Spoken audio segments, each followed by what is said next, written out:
sewdo hawru adi ko wona gorko honta wonno laade ha debbo ma fuuti yahi natti ga nder ladde ro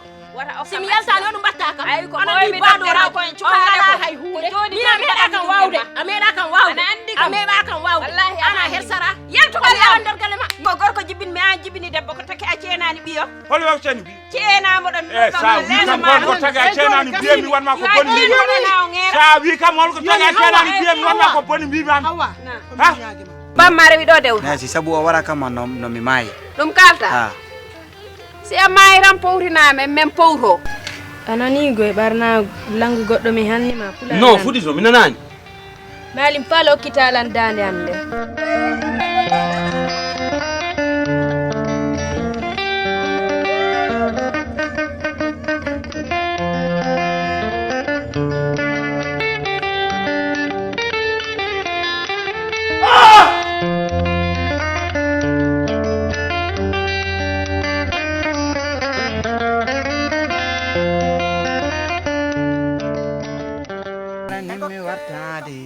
Kobe kali fof mi nyaage mama ngaccabe enangam minanga manjade enangam minanga mangonde asumi mi sube masinyama kanandi Seydou wida mayram de kono bo wadanni pimu mo yakka hakkunde mayram e tatati ko woni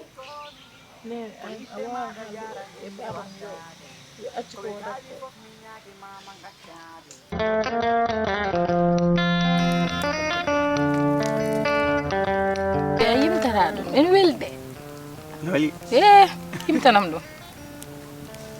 kodo mi fare moda inde mande voilà ko mayram mi fala min ko mi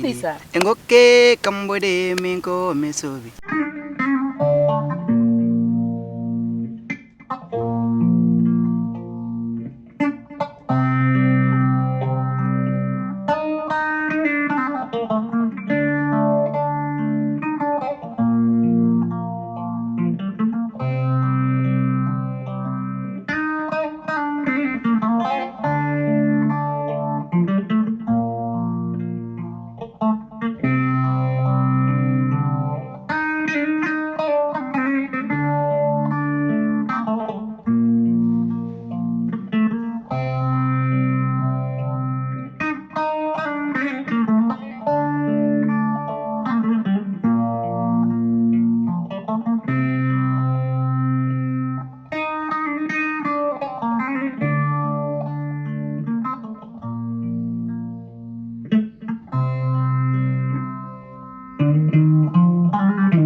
Ça va moi? Ça va? Ça va? Arseli. Sinon ça va? Machallah. Ça va bien. Ona dabuma mujjuno do. Wana kangaro wondo. Majani dara wana am janore yange. Ko bida ko? Majani dara. Yange lewru atomeda yide yange lewru. Yange le o yano ko bogge. O yehi bogge ton yange. Be nanni moy oro. O lewo arta. O rewa tan fuuri tan omo yaha yangeji omo lawde kaka omo rokke temdere kala kewmo lawji o rokke temdere o sika ko kalis be dokkimo tikira temdere ko kalis ko wana seyla mo galle seyla men o gondo wursogi min balli mo wadde jewdi yilade mo pour wadde mo whatsapp pour min voilà c'est ça wana nanni moy groupe ma o nanni mo hen ay groupe o do groupe ma ko whatsapp o ya fam yerlay min ko yange nyanomi Mariano yange bogge yange sada Mariam bal yange keddidi ballojo kay mbar rokke kali mi nangina mo jawon biyo ngam majjul so wana ko kon wallahi ayan min jiddo won aduna hawri ko min tan gor yinma hen on andi dum o ko peam mo andi aduna hawri ko min tan gor yinma hen sa renaki non sum natti yidem a perti o yaare yangi yimbe arande am ngandi ko kon ko dalde o horde timmani be nangar mo horde o ko kangadu kale tan on jabani halde kono ko kangadu an aɗa jaɓa resdem haal gonga aɗa jaɓa resdem ko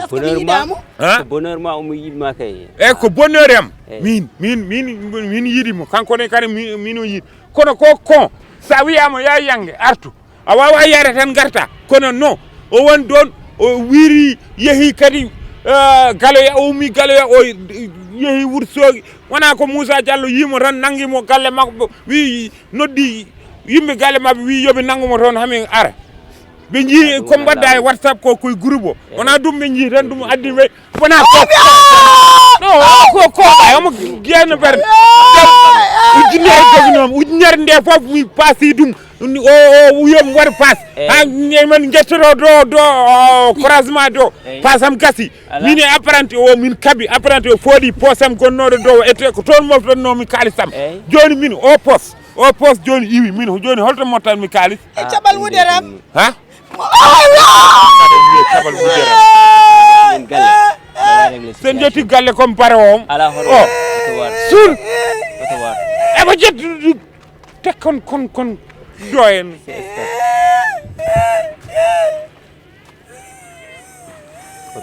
wallahi sin wawino change dem change an merci way ko balloɗa kam e wadde awi recherché ko min poosam o muusi kam billahi poos il faut mi nawa ɗum e taylor o ñootanam suudu galle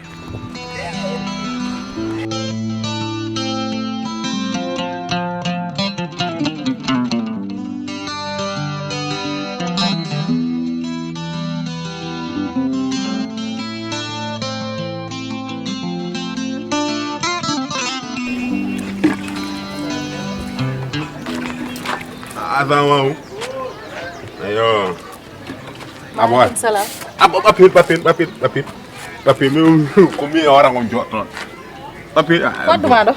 Ha? Ko adduma do? Ah jo boy wo ngada ma boy. Ko ke ko jam. Sino ade. Jam ta? Wa a wonde tagal non. O barata ber. Modu. Wala dum karam de. Ay couple mo. Holo couple? O do couple dalde tan. O e horma wiruɓe dalde de. Ah. An hol problème ma? Ah boy comme ko da boy mo après boy o wi mo pe na dir won wa est-ce que fa mi Hol be jiida? ay yere buubel ala boyal mbeɗa yiɗma noon koɗa fuuj feet ala argay to jiiɗaɓe wona mi yimo koɓe amo yimo wimo de ni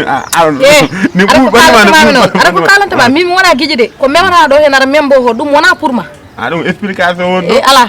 haal tan jagga juuɗe ma eyi joni o wi de o yi yer e wonde debbo mum o yer njoolo e buubel daɓe ngel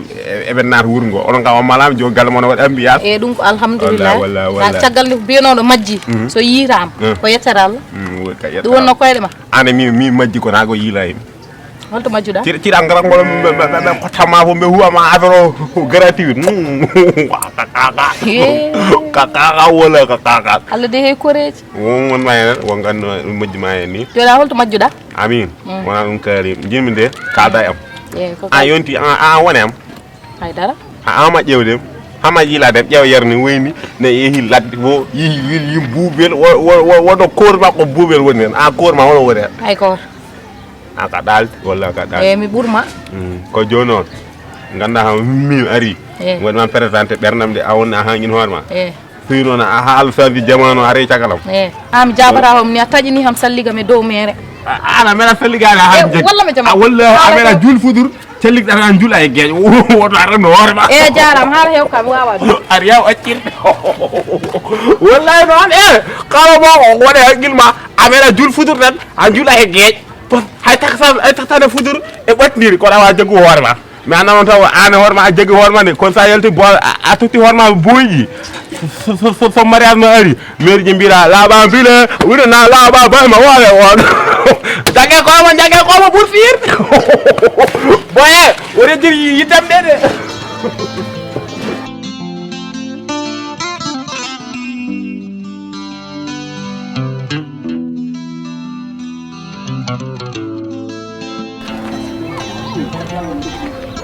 an yarata jirɗa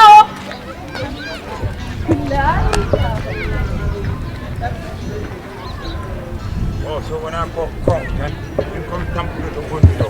aka buuɓel ni gon firtida wona wursogi taw moom galle Moussa Diallo taw moom o buuɓel an ko jinmaɓe wiide maɓe haalanma ɗum ha par ɓe puɗɗiɗa ɓenndingal gal an enduɗo yera poy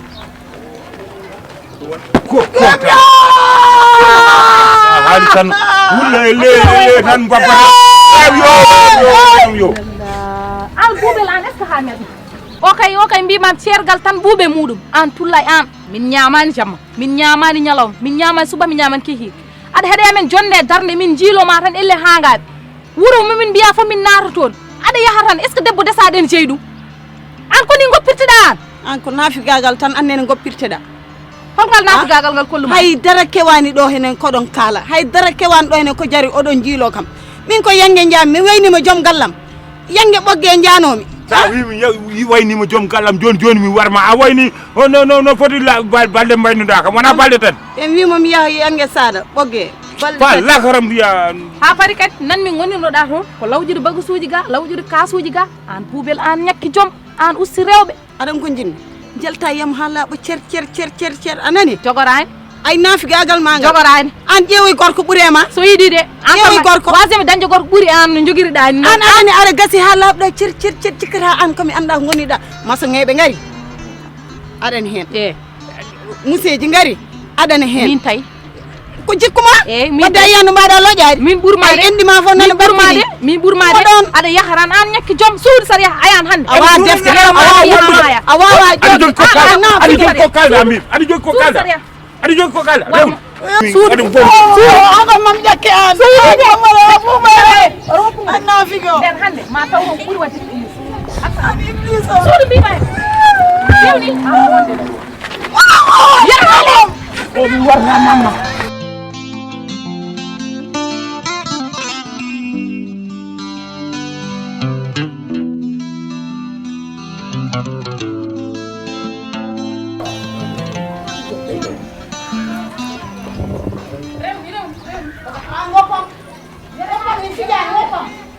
Ijo. La ilaha ɓe gari ñamirem fof ko naafige sona naafige alala fusde dewle janani tan ala koɓe goniri ɗo hennen woni on a holko neɗɗo natande dewgal janangal woni on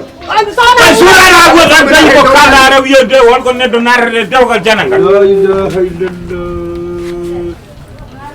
taw moom ko galle Moussa Diallo en taw moom ɓuuri taw moom te ko jinnode yaade mi anda yange hameraɓe mi anda o ko ɓemi kalen toon nani yange wona bandiram ma waɗat yange wona bandiram ma waɗat inde kala toon nanɗa kewtan elle ka baflo musique ƴeew an fof gasi gollere jahannomi yangue Abdou Diouf wallahi e fattan an fof gasi an jooɗo ko ñamata ko yanayma jooɗo gollere wursoki gollere jantiriya wursoki wona ko fogge o yano fogge o yano ɓogge gollere paaɗa golle wursoki te jalko oɗo bandireko yangue saada janomi wonde de sellay woppam woppani de mi haalat an waɗi ko tagui yimɓe ne kaala Mariam woppam yewno nde sereɗa ɓuuri buuɓe wona toon a wawa wadde hunde ko mbiya yimɓe kalta ɗum koye wawa wonde kala hunde mbiya yimɓe ƴeew mi yano yangue ɗo yangue ɓoggue yangue saada nde joni noon lowƴumi kaye ɓe dokki kam kalis ha kewi joni noon kala baɗɗo yangue noon mi yaha mi lowƴan ɗum kaye ɓe dokkami temedere kam jinno dañde haali seeɗa walla yaro mi dañi temedde jeenayyi lewru temedde jeenayyi banda men wonani yimɓe ɓe gona koye wiide par ce que aɓe gandi ko ɗakkitiɗo yimɓe gona koye funtudemo tan aɓe funtamo tan ɓe dokkamo wona arte aɗa selli kam boluji ha heewi ɓanduma haqqille om ko gañi ɓanduma ala to gañi haydara ala ɗo gañi yam mbiɗa selli ayo ayi yimɓe ko taka an addi ɗum ɗo la ilaha illallah mi yiyama ayo kaw baba kaw woppu affaire bandiyagal eyyi jooɗo no goggo Yasin emo selli aɗa selli omo salminma ayyo kaw baba galle ɗum kajja waɗi an ho wonnoɗa ɗum ko ɗum mi yano yangue ɓinguel kawoyam wallahi mi yano ɓogge yangue ɓinguel kawoyam joni ɗum ɗo ko comci gonɗi hen wona sakkos nawnoɗa eyyi konko ari tan o wiya min jaya tan o mbimo mi ƴetta sakkosam tan o sali imonde majjuɗo lewru kay kala ɗo fotta nawren anga tagaladi sawde ni moƴƴi majjande yangi welnge ha maayi koko yasine kajjam mbaɗi eɓe calminma kamɓe wona tan fani kamɓe fof eɓe la ilaha illallah kamɓe joni kam joni nam joni oumar haalnimi majjere nde garmi hikka mi haalama min tawanimo toon aɓe lefti amen lefte oɗo harto hikka kay yaade amen dagani ha yaade sasel talmi ɓuuri ɗum wona yarode yaade amen dagani hikka welani nde wonna ala toon wallahi kono noon no oya waɗi ni kadi ne muusi oya wajibile keftowo worɓe janani we o faama mbaɗo no ɓurte gueso farma ala faama on kawom ala don tan hikka dum haɗi kam resdem kawom ala don tan hikka dum haɗi kam sagal kay ko jaho joɗata ko yar il faut fama kanko debbo ne hiiɗo hanga rokkere faama fama gorko debbo ne hiiɗo o rokkere faama joɗiɗo kay il faut joɗiɗo yodi machallah moƴƴeɗo koy moɗi gongol on ƴewata konkon ɗo jooɗi hola mayra min mawɓe mayra bamo min jiɗi haalandema hettama alamma wonko min jiɗi haalandema ay minen komin mawɓe min responsable uji heɓata ɗo tampini do kecce fami yaade ɓogge en yaade wurto gollere min ngala e ɗum so tawi aɗa watta ɗum ɗo joni joni min gadda fama min kaɓɓa dawgal ha tiiɗi ala wattata o resa fama on gomni watta hakkille ndi o rokkama kay heddi kay ko ara a jooɗo ton yange ñanom yange saade ka ko on yange ko yange temedde jeenayyi lewru temedde jeenayyi kaw so mbiɗo fiyamo noon oto hay goto seerne an namdannoɗo kam holno mbaɗirtomi abonné e nder Full TV an jiɗɗo Full TV taw aɗa yiiɗi jeeyede e Full TV gande wadde abonné o wona jobdi no weeɓi ha maayi sa naati e nder chaîne o kala vidéo mo cliqueɗa hen less mum ma yi to winda sabone hono bindiji ɗiɗo wonata ko bindi boɗeji ou bien wona bindi baleji kañum boddata firti ka a waɗi abonné c'est simple ha maayi sa boddi ɗum firti ka waɗi abonné après yaltinanma ko wayno laafaji tati bodda gonɗo dow o sa boddi gonɗo dow o cela veut dire que a jeeyama e nder chaîne Full TV kala komin mbaɗe chaîne o arat ha e téléphone ma wayat comme no message ni sa dañi connexion ma jeeɓa chaîne o ko onon jeeyi ko pulagu jeeyi donc jaggu jeeyi ma haɗama jaggoyde jeeyi goɗɗo doole leygu ko ndiyam ko onon jeeyi donc ko ni waɗirte abonné